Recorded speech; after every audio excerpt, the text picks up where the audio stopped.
Primeiro livro de Samuel, capítulo 13. Guerra contra os filisteus.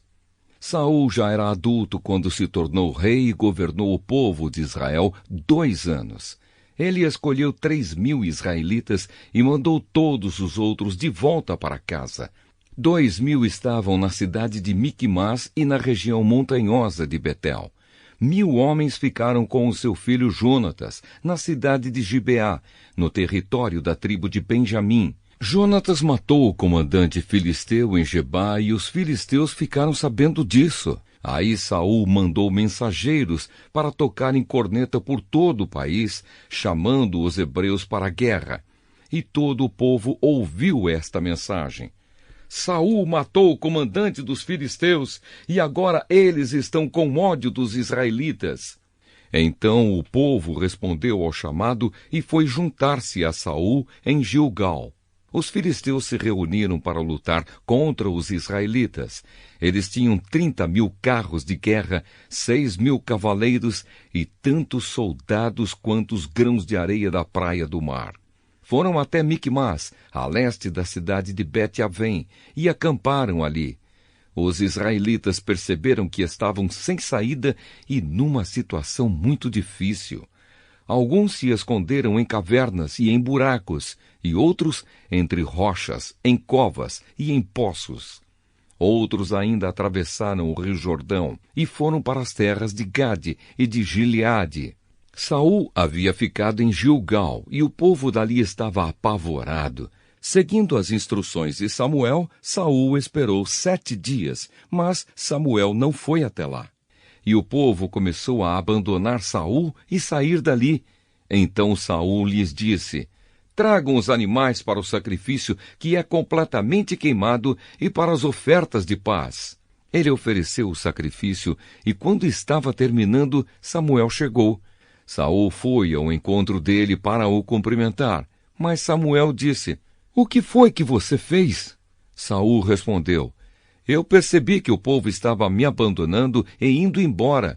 Você também não veio como havia prometido, e os filisteus já estavam reunidos em Miquimás. Aí eu pensei, os filisteus vão descer a Gilgal para me atacar, e eu ainda não tentei conseguir a ajuda de Deus, o Senhor. Então achei que tinha de oferecer o sacrifício. O que você fez foi uma loucura, respondeu Samuel. Você não obedeceu à ordem do Senhor nosso Deus. Se tivesse obedecido, ele teria deixado que você e os seus descendentes governassem o povo de Israel para sempre. Mas agora você não continuará a governar. Você desobedeceu ao Senhor e por isso ele vai encontrar um homem do tipo que ele quer e o fará chefe deste povo.